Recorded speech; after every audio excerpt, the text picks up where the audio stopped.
Alors, on poursuit ce soir sur le livre des Juges. C'est notre 16e session. Et donc, ce soir, on est dans le chapitre 18. On a vu le chapitre 17 la semaine dernière, donc ce soir, on arrive au chapitre 18.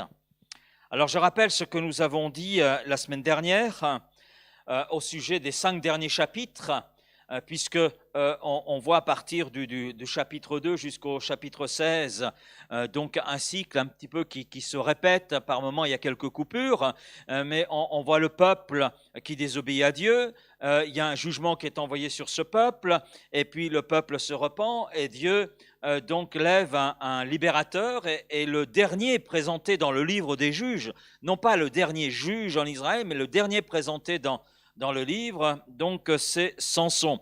Et donc à partir du verset 17 jusqu'au dernier chapitre, eh bien ces chapitres-là nous présentent une image de ce qui se passe à l'intérieur du peuple. C'est comme s'il y avait une radiographie quelque part du cœur de ce peuple, le peuple d'Israël, ce qui se passe en son sein. Et c'est quand on regarde, on a eu un petit aperçu la semaine dernière avec le chapitre 17, que l'image qu'elle a laissée par ce peuple est une image plutôt triste, est très triste. Et cette image est d'ailleurs rythmée par un refrain que l'on trouve à 4 reprises et qui introduit d'ailleurs le chapitre 18 qui nous intéresse. Ce refrain nous est là présenté dès le verset 1er. En ce temps-là, il n'y avait point de roi en Israël. Alors, comme nous l'avons vu la semaine dernière, ce n'est pas tout à fait exact, non pas que la Bible se trompe, mais à ce moment-là, dans ce temps-là, c'est bien précisé, il n'y avait point de roi en Israël, parce qu'en réalité, celui qui était roi en Israël, c'était Dieu. Mais en raison de sa désobéissance, le peuple a rompu cette alliance avec Dieu. Et plusieurs fois, nous avons lu, il fit encore ce qui déplaît à l'Éternel, ils oublièrent l'Éternel, etc. Donc, ils se retrouvent à ce moment-là sans roi, parce que le roi légitime, qui devait être Dieu au milieu d'eux, eh bien, ils l'ont mis de côté.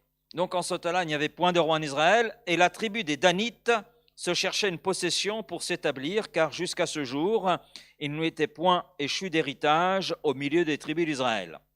Alors, nous pouvons être surpris par ce final, puisque j'ai dit au tout début qu'il y avait un refrain qui revenait 4 fois, et par rapport à ce que nous avons dit la semaine dernière, vous pensez peut-être que, oui, mais là, ce qui est dit, Pasteur Laurent, ce n'est pas tout à fait ce que nous avons vu la semaine dernière.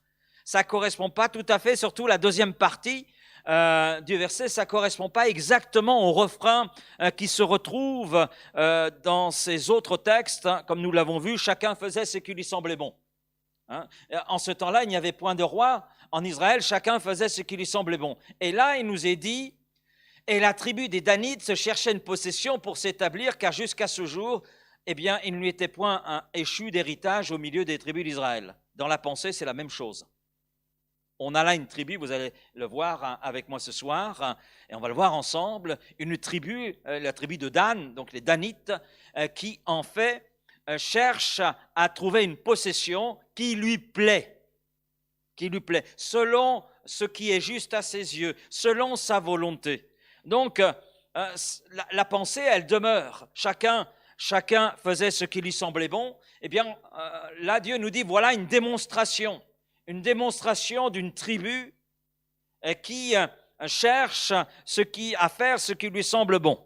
Donc la pensée, elle est là.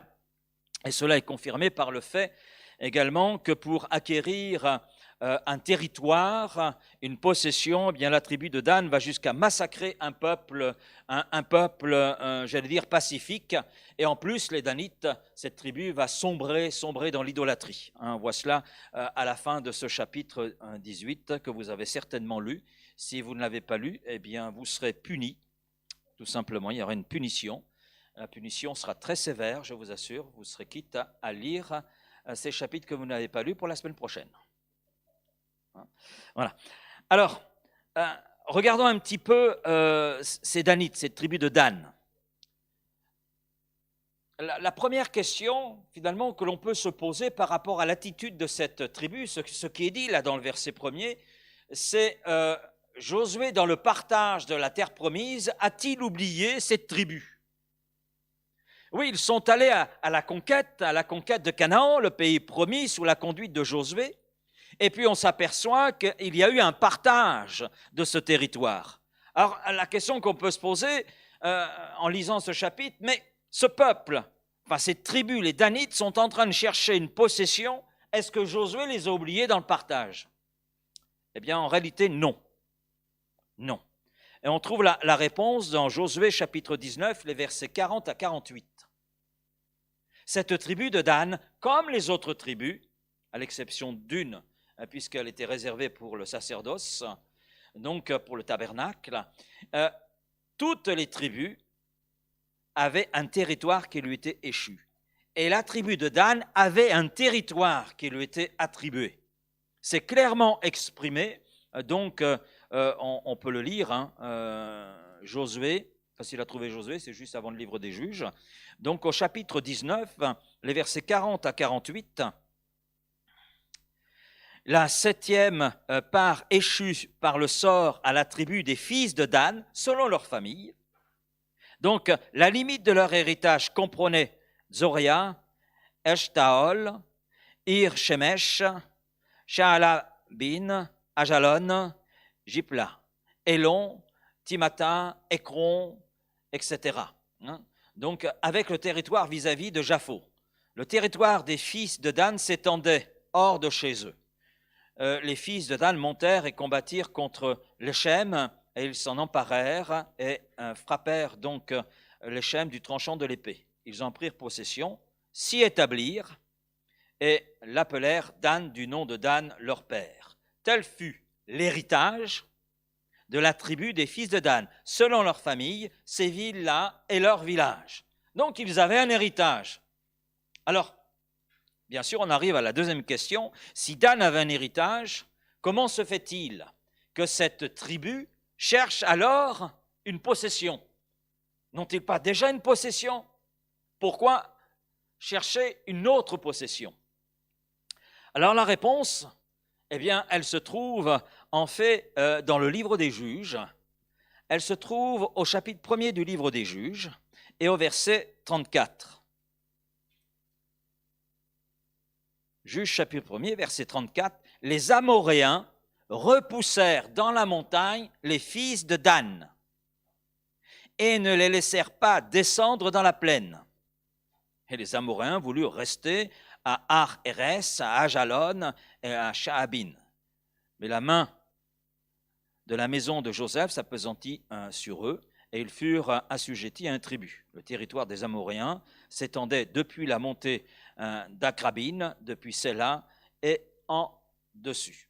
Donc on voit en fait que les Danites ont perdu le territoire qui leur avait été échu, le territoire qui leur avait été donné. Ils ont perdu ce territoire. Alors c'est surprenant d'ailleurs qu'ils l'aient perdu, mais comme on l'a lu dans Juge 1, ce verset 34, en fait, ils n'ont pas su le protéger de l'ennemi. C'est un territoire que Dieu leur avait donné. Donc, ils étaient en devoir de protéger ce territoire au nom de l'Éternel qui leur avait donné ce territoire. Alors, on arrive à une question qui nous touche, nous, ce soir, tout particulièrement. Que pouvons-nous retirer de tout cela? De la part de Dieu, nous avons tous un trésor précieux, un bien précieux, sa parole qui est la vérité. Et ce bien précieux est comme un dépôt qui nous est remis, qui nous est confié. Et nous sommes appelés à prendre soin de ce dépôt, à prendre soin de ce que Dieu nous a donné. Gardez la parole soigneusement. L'apôtre Paul dira à Timothée, « Ô Timothée, garde le dépôt, en évitant les discours vains et profanes et les disputes de la fausse science. » Et dans sa deuxième lettre, toujours à Timothée, Paul redira la même chose en apportant une petite nuance. Il apporte une petite nuance. 2 Timothée 1,14, « Garde le bon dépôt par le Saint-Esprit qui habite en nous. » Garde le bon dépôt. Donc le dépôt dont il est question, vous regarderez le contexte d'1 Timothée 6,20 et de 2 Timothée 1,14, le dépôt dont il est question, c'est la parole de Dieu. C'est un dépôt, mais plus encore, un bon dépôt. Un bon dépôt, puisque cette parole a le pouvoir de garder celui qui la garde. Et cette parole est une parole de vie. Une parole qui suscite la foi, une parole qui alimente la foi, qui alimente aussi notre témoignage. Mais nous sommes invités à garder, l'apôtre Paul dit, garde le bon dépôt. Et il le redit, et c'est très intéressant, parce que le mot grec qui est utilisé par l'apôtre Paul, qui est traduit par dépôt, n'apparaît que dans cette épître de Paul, 3 fois. Et c'est un thème particulier, c'est un terme même commercial que l'apôtre Paul utilise, et ce terme désigne quelque chose de beau, quelque chose de bon, qui est confié à la charge de quelqu'un. Et le Seigneur nous a confié sa parole. C'est un dépôt. C'est un dépôt. Et notre responsabilité, eh bien, c'est de prendre soin de ce dépôt. Le garder soigneusement, bien sûr, cela signifie lire la parole. Amen. La méditer, la vivre, la retenir et la faire connaître autour de nous. Voilà ce que signifie garder. Garder ce bon dépôt. Jésus dit, si quelqu'un m'aime, il gardera ma parole. Jean 14, 23. Donc garder le bon dépôt, c'est la preuve que nous aimons Jésus.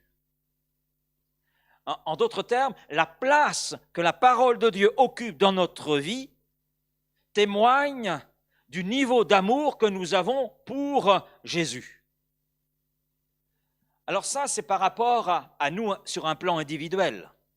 Mais on s'aperçoit dans l'épître à Timothée, chapitre 3, verset 15, que l'Église est la colonne et l'appui de la vérité. Cela signifie qu'elle a la responsabilité de veiller à ce que la parole de Dieu soit enseignée, de la garder et de la diffuser. Ça, c'est le rôle de l'Église, en tant que communauté, en tant que corps. Et à l'Église de Philadelphie, donc là, on fait un grand bond en avant, on va dans le livre de l'Apocalypse, chapitre 3, verset 10, l'apôtre Jean, écrivant sous l'inspiration du Saint-Esprit à cette Église de Philadelphie, dit ceci, « Tu as gardé fidèlement ma parole, alors moi aussi, je te garderai au moment du malheur, au moment de la difficulté, au moment des tentations, au moment des tribulations. » Donc celui qui garde la parole est gardé dans les temps d'épreuve et de difficultés. Pourquoi? Parce qu'il trouve justement dans la parole, il trouve les ressources qui vont alimenter sa foi et qui vont lui permettre d'aller de l'avant. De ne pas s'écrouler, de ne pas s'effondrer, mais au contraire d'avoir cette nourriture nécessaire. Donc cela est vrai sur un plan individuel et communautaire. Donc les Danites n'ont pas su garder leur héritage. Alors il y a une raison, et c'est en raison tout simplement de leur désobéissance. Parce que la parole de Dieu est efficace, et elle garde le cœur qui est un cœur obéissant, est prêt à se soumettre à l'auteur de cette parole. Et la parole de Dieu est inefficace dans un cœur où la désobéissance et le refus de se soumettre sont là présents. Et comme nous l'avons lu, et c'est là comme un refrain, chacun en ce temps-là faisait selon ce qu'il estimait juste à ses yeux, ce qu'il estimait bon à ses yeux, parce que Dieu n'avait plus de place. Il n'y avait pas de roi en ce temps-là en Israël. Et nous voyons la tribu des Danites, eh bien à partir de là, ils ont perdu un territoire, donc ils en cherchent un autre. Un autre qui corresponde à ce qu'ils veulent. Ils sortent du territoire que Dieu leur a donné, ils ne vont même pas chercher à le conquérir, non, ils cherchent un autre territoire. Donc ils sortent vraiment du terrain de la foi, de ce que Dieu leur avait donné. Ils ne sont pas là dans cette démarche, Dieu nous a donné ce territoire, donc on va combattre l'ennemi au nom de l'Éternel et on va prendre ce territoire qui nous est échu. Non, ils abandonnent le territoire que Dieu leur a donné pour aller en chercher un autre, qui est selon leur pensée.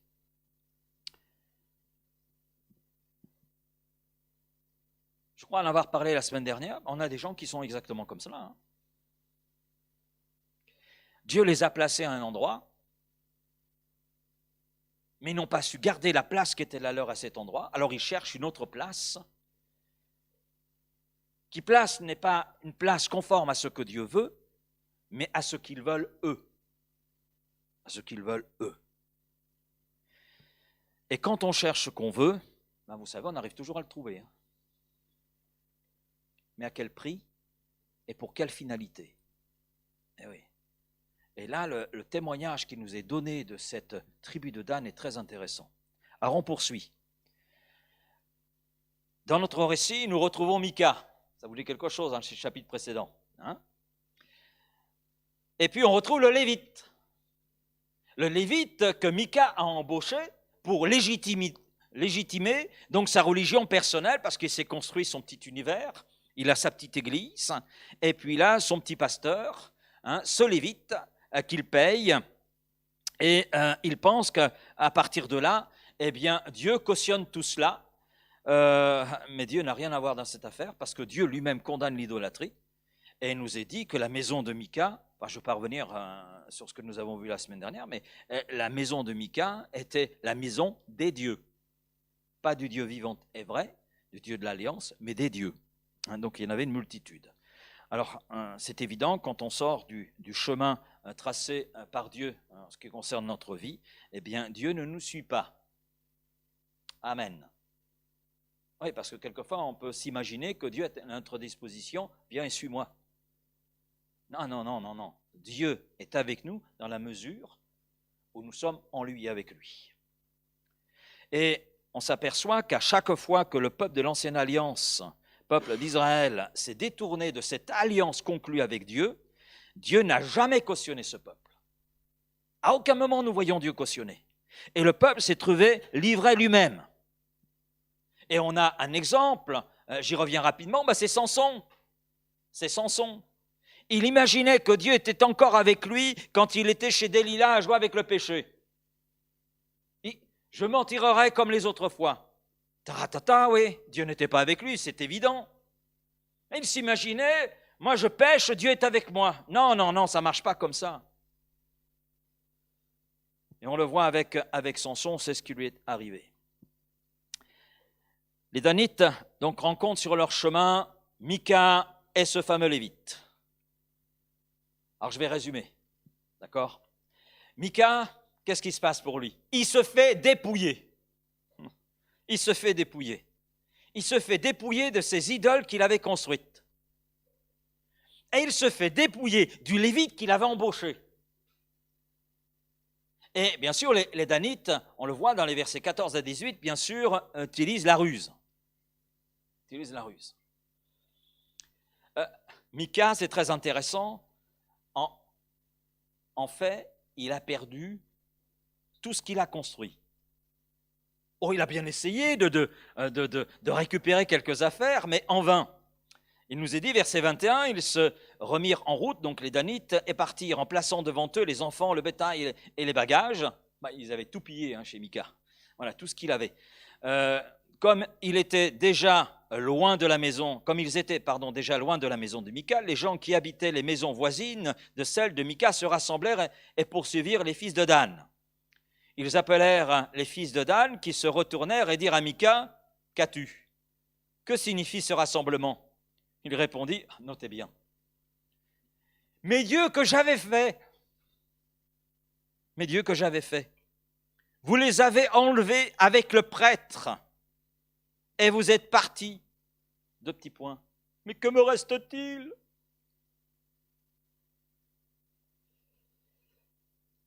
Comment donc pouvez-vous me dire, qu'as-tu? Les fils de Dan lui répondirent, ne fais pas entendre ta voix, ne sois pas un pleurnichard près de nous, sinon les hommes irrités se jetteront sur vous, et tu causeras ta perte et celle de ta maison. Et les fils de Dan continuèrent leur route.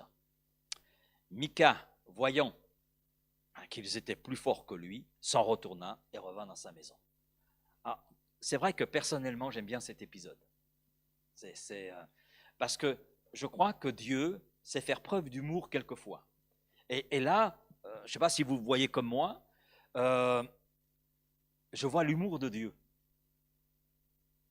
Parce qu'en fait, sur quelle base Mika a tout construit. En fait, il a volé sa mère. Vous vous souvenez? D'une fortune. Donc, c'est le voleur qui se fait voler.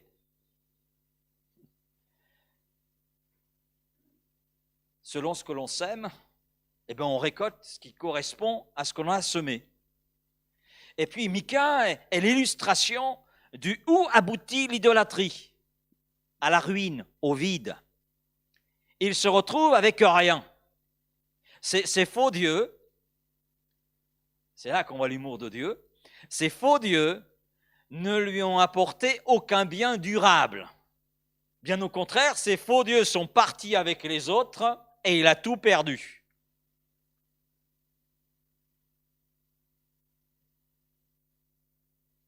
Ces dieux, à lui, avaient besoin de protection. Amen, notre Dieu n'a pas besoin de protection, il est celui qui nous protège. C'est ce qui fait toute la différence. Il n'a pas su protéger ses dieux et ces dieux n'ont pas su le protéger. Normal. Donc il y a, je dirais, dans cette histoire, excusez-moi pour cette expression, mais un côté comique, mais aussi un côté dramatique. Et le Lévite dans lequel il avait placé sa confiance, eh bien ce Lévite le trahit avec joie. Avec joie. Il est dit qu'il partit avec les Danites et devant ce que les Danites lui ont proposé, eh bien son cœur fut rempli de joie. Alors on doit se souvenir qu'une idole, c'est tout ce qui prend la place qui revient à Christ dans notre cœur. Il peut s'agir de notre moi, il peut s'agir d'une personne, d'une activité, mais quelle que soit la forme que cela peut prendre, premièrement, Dieu ne cautionne en aucun cas l'idolâtrie, il la condamne. Deuxièmement, cela conduit dans le vide, à la ruine. Et troisièmement, c'est s'attirer la colère de Dieu. Parce que je crois que dans cette affaire, il y a un jugement de Dieu sur Mika.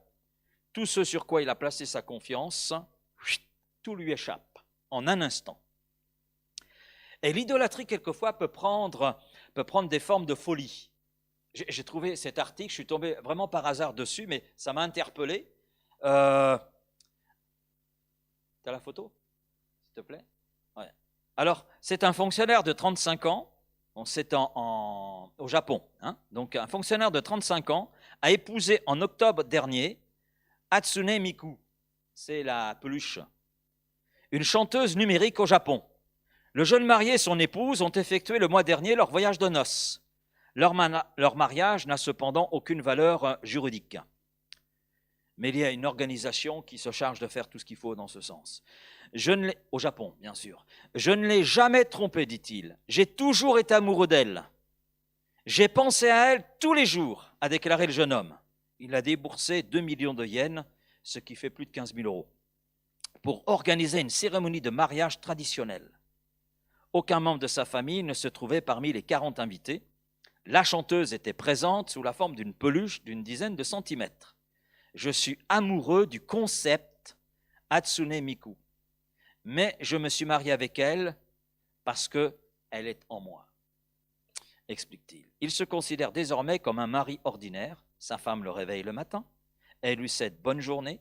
Le soir, il l'avertit par téléphone quand il rentre et elle allume les lumières. Il dort avec la version en peluche présente à la cérémonie qui porte depuis une alliance autour du poignet. Donc on voit que l'idolâtrie peut prendre des formes très diverses et ça peut aller très loin. Mais lorsque Dieu n'a pas sa place dans une société, lorsqu'il est mis de côté, eh bien c'est la porte à tout et n'importe quoi. À tout et n'importe quoi.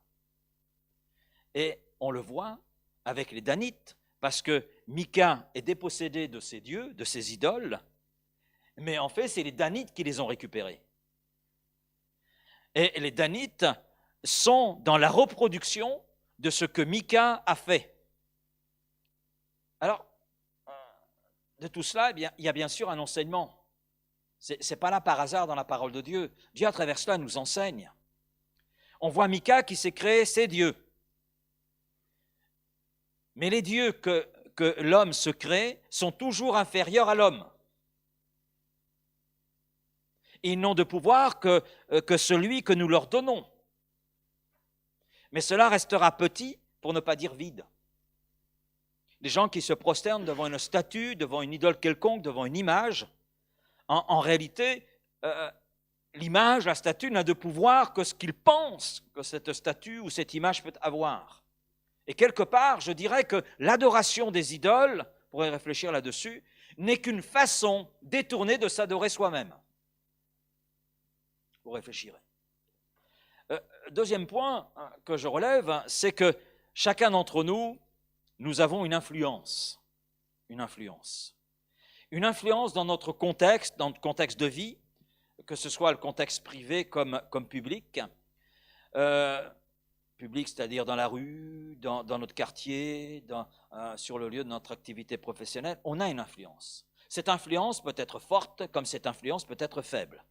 Elle peut être restreinte comme très étendue. Mais une chose est certaine, nous avons une influence. Même si notre bouche reste fermée, nous avons une influence.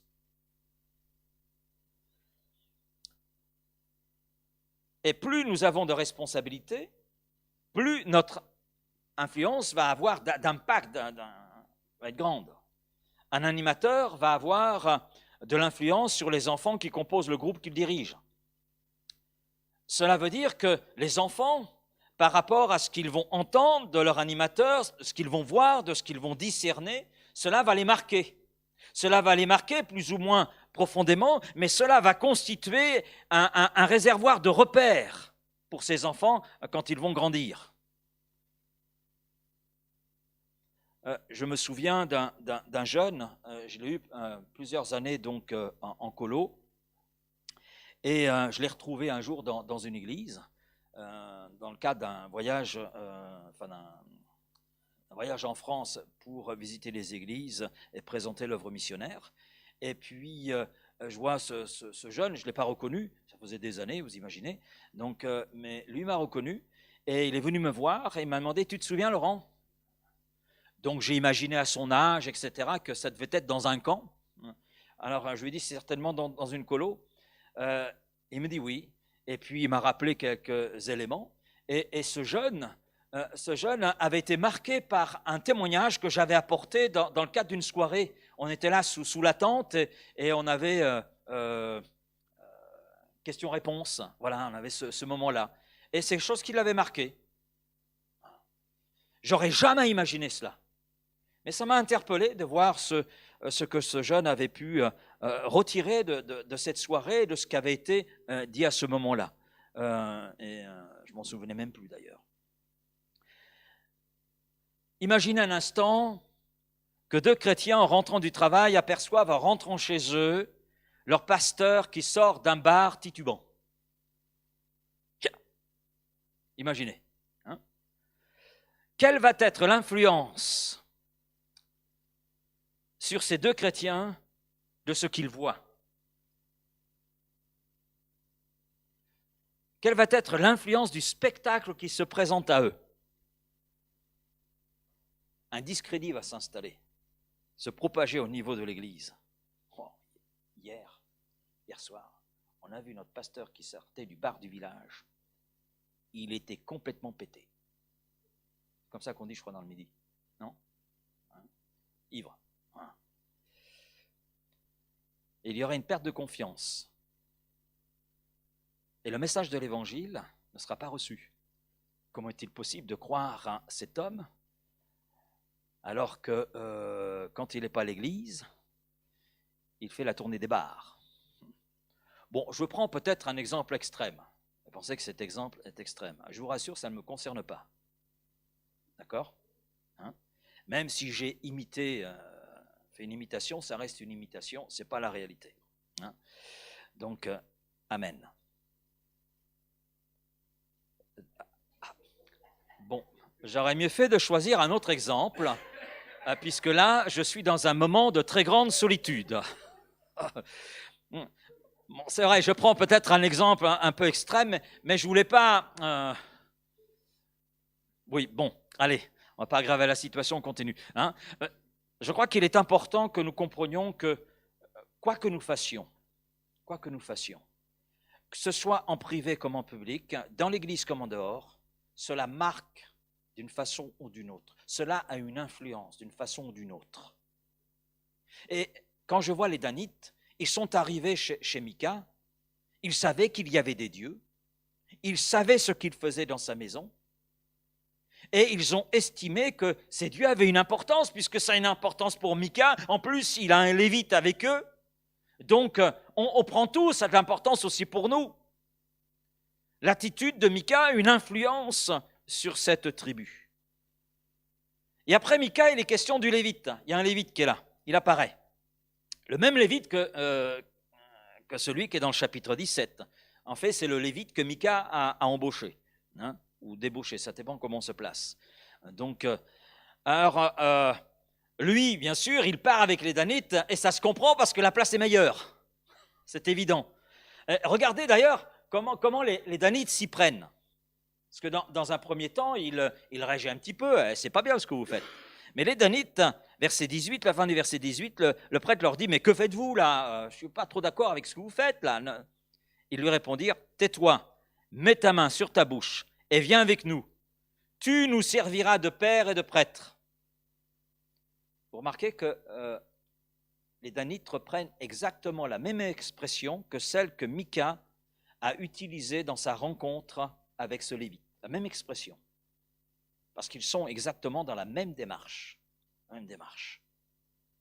Et les Danites ont besoin, exactement comme Mika a eu besoin à un moment donné, de légitimer leur attitude et de se rassurer.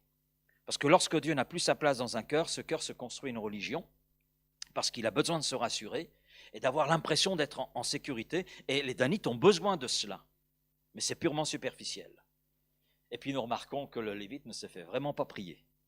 La suite du texte dit, vaut-il mieux, c'est les Danites qui lui parlent, vaut-il mieux que toi, Lévite, tu serves de prêtre à la maison d'un seul homme, ou que tu serves de prêtre à une tribu et une famille en Israël? Et là, le Lévite éprouva de la joie dans son cœur. Et il prend les phobes, les téraphim, l'image taillée, et il se joignit à la troupe. Souvenez-vous du chapitre 17 concernant ce Lévite. Le Lévite reste chez Mika parce qu'il est payé, il est nourri, logé. Et en plus, il n'a pas un travail trop difficile à faire. Et dans ce chapitre 18, ce qui attire le Lévite et qui le conduit à éprouver de la joie, c'est la gloire.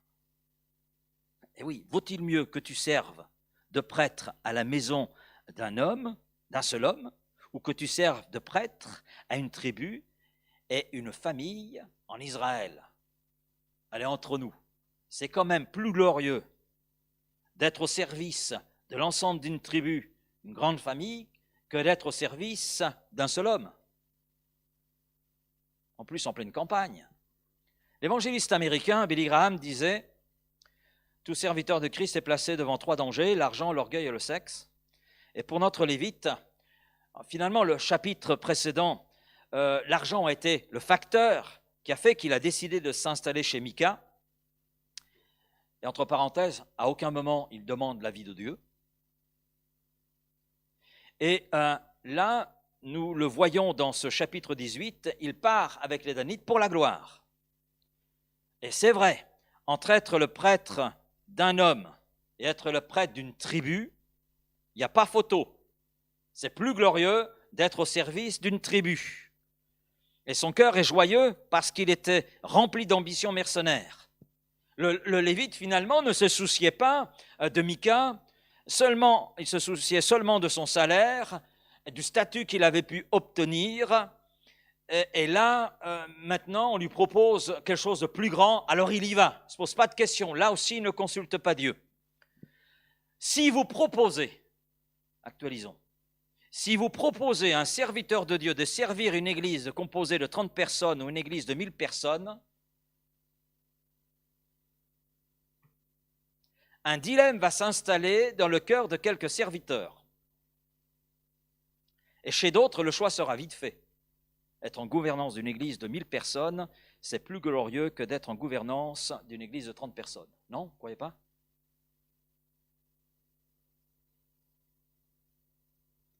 On vient de me faire une proposition qui est très intéressante sur laquelle je réfléchis.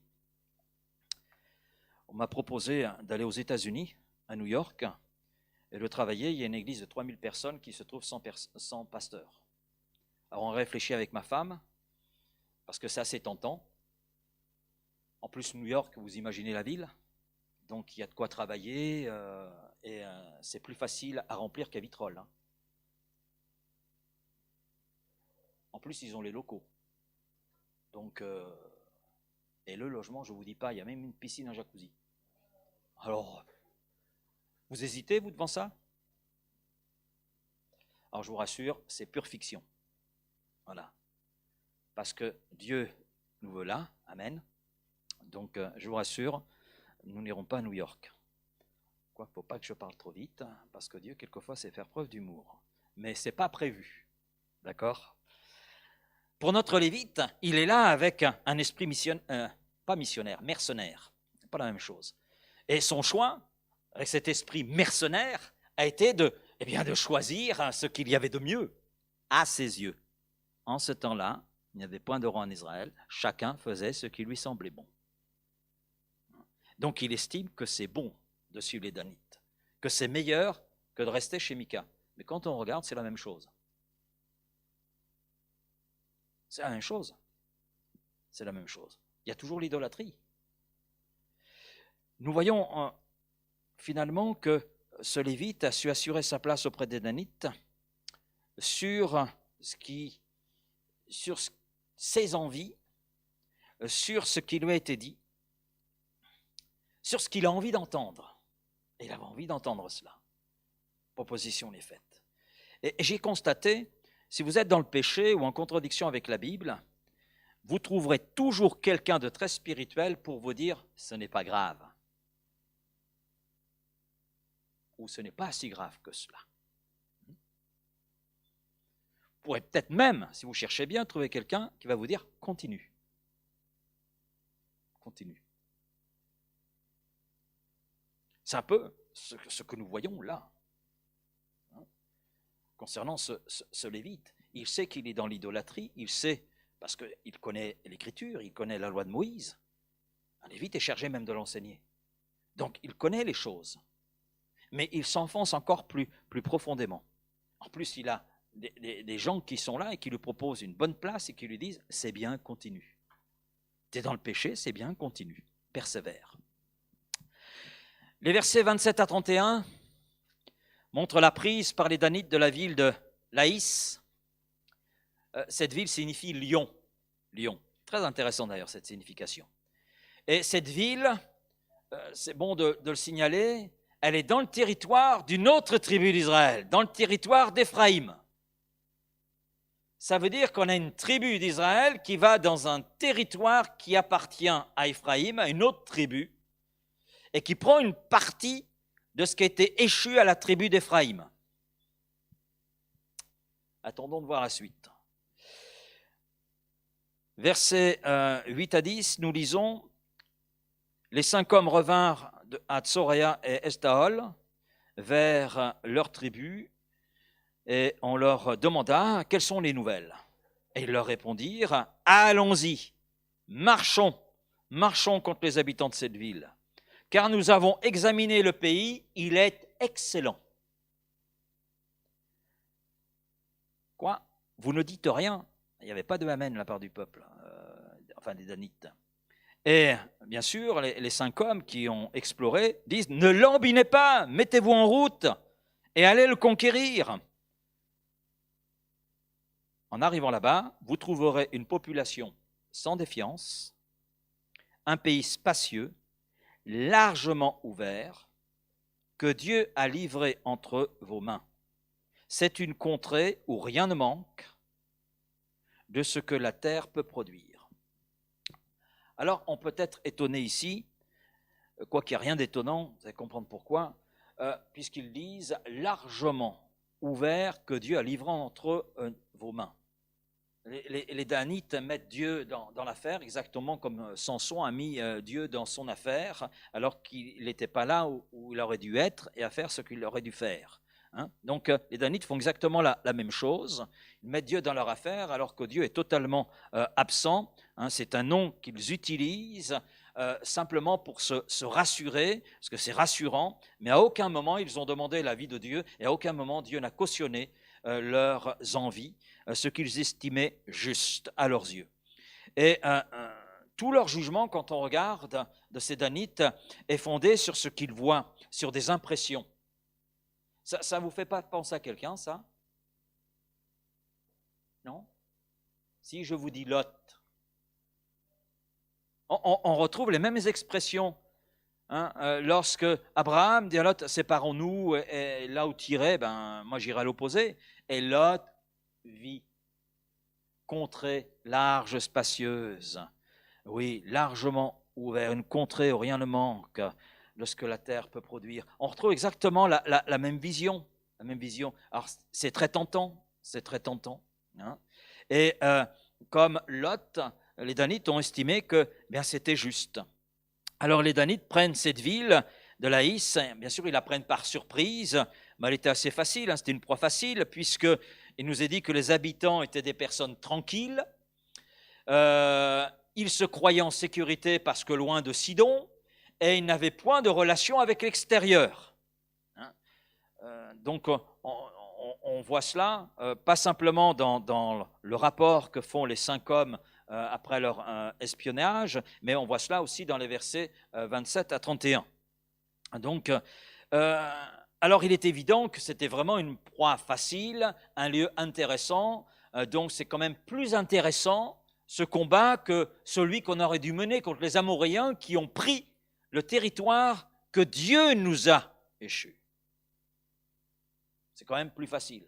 Autant se prendre à des innocents que de se prendre à des gens que l'on sait vraiment être ennemis et on sait ce qu'ils valent. Hein. C'est sûr, c'est toujours plus facile ce style de combat. Hein. Alors qu'est-ce qu'on peut retirer de ce passage? Il y a 2 choses. Quand on poursuit le péché, et quand on poursuit dans le péché, on s'enfonce toujours plus. Et on poursuit avec un jugement qui est faussé, complètement faussé, et qui nous trompe dans notre appréciation des choses, par rapport à ce que l'on voit, par rapport à ce qui est là devant nous. Notre volonté est comme corrompue. Notre discernement est complètement voilé. C'est une leçon que nous voyons là. Ensuite, la description de cette colonie sidonienne qui habite cette ville est quelque part une description, quand on regarde un petit peu ce qui est dit, une description de la fausse sécurité dans laquelle le chrétien charnel se trouve. Le chrétien charnel est une proie facile pour le lion, signification de Laïs, du nom de cette ville, hein, pour le lion qui rôde et qui cherche qui il dévorera. Parce que les Danites n'ont pas considéré qui habitait, pourquoi habitait, n'ont rien considéré. Et puis les gens qui étaient dans cette ville se sentaient vraiment en sécurité. Mais là, on a l'image vraiment du chrétien charnel. En pensant à ces habitants de cette ville, j'ai pensé à ceux qui sont sortis d'Égypte. On voit tout un peuple sortir d'Égypte. Et il y a une précision, au milieu d'eux, il y avait un ramassis. Un ramassis. Et je me souviens, dans la première fois que j'ai vu ça, un ramassis. Donc, des personnes qui sont toujours en contradiction avec le reste. Il y a ça dans l'Église de Jésus-Christ? Ça peut arriver, hein? Ça peut arriver. Et quand je regarde, il y a à un moment donné un combat. Il y a l'ennemi qui est là. L'ennemi qui est là. Et l'ennemi attaque ceux qui sont derrière, les traînards. Le ramassis qui suit en traînant la patte, en ronchonnant, le peuple qui va vers la terre promise. L'adversaire, c'est attaquer à ces gens-là. Et on a là, à travers ces exemples, images, croyants charnels, c'est une proie facile pour l'adversaire. Il n'a pas besoin de faire d'efforts pour mettre ses crocs. C'est facile. Ensuite, on voit les Danites qui changent le nom de cette ville de Laïs. De Laïs, elle devient Dan. Et verset 30, il est dit, « Ils érigèrent pour eux la statue sculptée et établirent Jonathan, fils de Gershom et petit-fils de Moïse, comme prêtre de la tribu des Danites. » Ses descendants remplirent cet office jusqu'au temps, parce qu'il y a une limite, où les gens de la région furent emmenés en captivité. Il y a deux éléments qui apparaissent ici. L'idolâtrie individuelle que l'on voit dans le chapitre 17 devient une idolâtrie officielle au sein d'une tribu. On voit l'ampleur des choses, l'ampleur de cette dégradation au sein du peuple. Ensuite, l'identité du Lévite est dans ce verset révélé. Il s'agit de Jonathan, le petit-fils de Moïse. Alors cela a un côté choquant. Choquant d'apprendre que ce jeune Lévite, et il était bien précisé, un jeune Lévite mercenaire, était en fait un descendant de Moïse. Moïse qui a montré toute sa fidélité sur la maison de l'Éternel, nous dit l'Épître aux Hébreux. Alors c'est un côté, c'est vrai, un choquant, mais cela met en évidence à la fois la liberté et la responsabilité de chacun. Jonathan a fait un choix d'être un jeune Lévite mercenaire, c'est son choix, et cela malgré le témoignage qui a été apporté par son ancêtre Moïse. Et c'est vrai que nous ne pouvons pas forcer quelqu'un à suivre Jésus. Nous ne pouvons pas forcer quelqu'un qui a emprunté une mauvaise voie à revenir sur la bonne voie. On peut avoir les meilleurs arguments qui soient. S'il n'y a pas une conviction de péché, rien ne se produira. Nous ne pouvons que exprimer notre ressenti, exprimer ce que la parole de Dieu dit, et nous ne pouvons qu'agir dans et par la prière, en nous confiant dans l'œuvre du Saint-Esprit pour toucher le cœur de la personne. La seule possibilité. Je ne sais pas si vous avez remarqué, au verset 27, les Danites ont pris trois choses. Première chose, les dieux que Mika avait créés. Un prêtre qu'il pouvait acheter et une ville que ses habitants ne pouvaient pas défendre. Et sur ces trois fondations peu prometteuses et très fragiles, les Danites ont construit leur avenir. Leur avenir. Et en lisant cela, je me suis dit, mais Seigneur, ils sont en train de construire leur avenir sur du sable. Sur du sable. Ils n'ont pas réalisé qu'en réalité, ils ont pillé Mika, mais en pillant Mika, quelque part, c'était Mika qui moissonnait ce qu'il avait semé. Ça aurait dû leur ouvrir les yeux. Que ces dieux que Mika s'était fabriqués, il a été lui incapable de les défendre, mais c'est même Dieu incapable de le défendre lui. Mais il y a un tel aveuglement, telle corruption dans leur discernement, qu'ils font la même chose, ils vont vers la même finalité. Ils construisent sur du vent, sur du sable. Ça ne peut pas tenir, c'est impossible. Le chapitre 18 se conclut avec ce verset 31. « Ils dressèrent donc pour eux la statue de Mika, que Mika avait fabriquée, et elle y resta tout le temps qu'il y eut un sanctuaire de Dieu à Silo. » Mika n'avait aucune idée, je pense aucune idée, de l'ampleur des effets de son péché. Son idolâtrie personnelle est devenue, parce que c'est les mêmes statues, c'est ce qu'il a fabriqué pour lui, pour sa maison.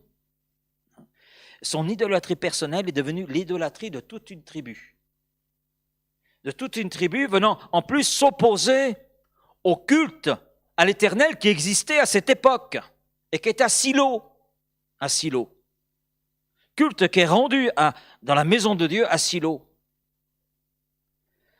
Généralement, celui qui pêche n'a aucune idée de l'ampleur que peuvent avoir les conséquences de son péché. Et les Danites, c'est une interprétation, je ne dis pas que c'est cela, mais c'est une interprétation.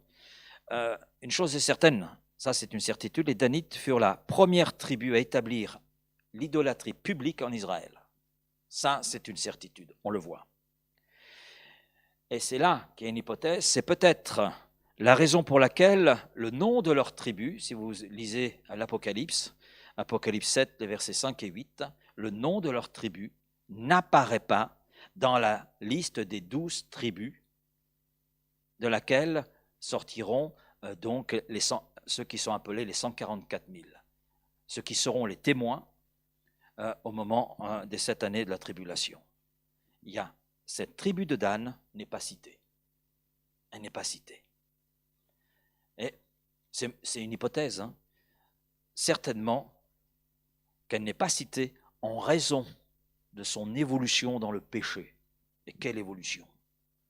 Quelle évolution! Et elle va même jusqu'à se mettre en face de Silo, en face du culte de l'Éternel.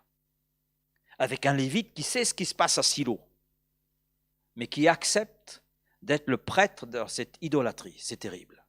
C'est terrible. Alors, on va conclure. Les chapitres 17-18 nous enseignent quelques leçons importantes. Je ne sais pas si vous arrivez à voir. Je vais vous le lire. La première leçon, nous sommes appelés à obéir à la parole de Dieu et non pas à l'ignorer. Parce que dans toute notre histoire, chapitre 17, chapitre 18, on s'aperçoit qu'on a des hommes, une tribu, qui ignorent volontairement la loi de Moïse. Ils l'ignorent volontairement. Et cela nous parle. Nous sommes invités individuellement et en tant qu'Église à obéir à la parole de Dieu et non pas à l'ignorer, comme a pu le faire Mika, le Lévite et les Danites. Deuxième leçon importante, nous sommes appelés à servir fidèlement notre Dieu, notre Seigneur, à servir fidèlement, selon ses directives, et non pas avancer sur la base de la désobéissance comme l'a fait ce jeune Lévite, ou comme l'a fait Mika, ou comme a pu le faire cette tribu des Danites. Non, nous devons servir avec fidélité, avec obéissance. Troisième point, nous devons également en toute chose nous attendre à Dieu et affronter notre ennemi spirituel, sans nous précipiter, ni nous enfuir. Pourquoi fuir? Pour notre propre sécurité? Parce que c'est quelque part ce que les Danites ont fait. Le territoire qui leur était échu, ils ont fui ce territoire pour chercher quelque chose de plus facile à saisir, sans effort. Mais ils se trouvent à un endroit où ils n'ont pas à être, parce que ce n'est pas le territoire que Dieu leur a donné. Ils ne sont pas à leur place. Et il est évident que cela va avoir des conséquences, et dans l'histoire, cela en a eu. Voilà donc ces quelques leçons que nous pouvons retirer parmi toutes celles que j'ai citées, donc dans ces chapitres 17 et tout particulièrement ce soir, chapitre 18. La semaine prochaine, eh bien, on va continuer. Je serai un peu plus court puisque nous serons dans notre temps de jeûne et prière, mais on va aborder le chapitre 19. Alors certains, vous l'avez lu, eh bien, je vous invite à le relire attentivement et nous regarderons un petit peu ce que nous pouvons retirer comme leçon pour nous aujourd'hui de ce texte. Amen. Seigneur, merci pour ta parole ce soir. Merci pour ce que tu nous enseignes à travers elle. Et Seigneur, nous ne voulons pas être de ceux qui l'ignorent, mais de ceux qui la laissent pénétrer nos cœurs et la laissent faire et produire ses fruits en nous.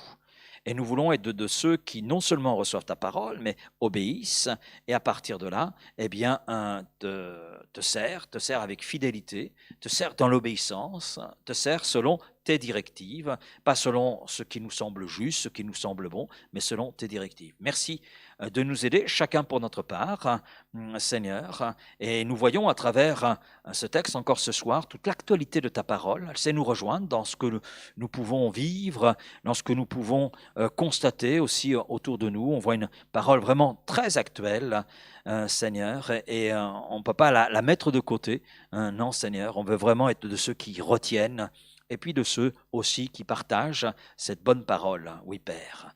Merci donc de tout ce que tu as commencé en nous, de tout ce que tu veux poursuivre par ta parole, mais également par ton esprit, Seigneur. Et nous nous réjouissons de te connaître, nous nous réjouissons, Seigneur, d'avoir encore ce soir eu le privilège de nous pencher sur ce texte, Seigneur. Et merci de conduire chacun de mes frères et sœurs dans sa lecture de ta parole et dans sa compréhension de celle-ci et dans son application. Merci et je te dis Amen, Père.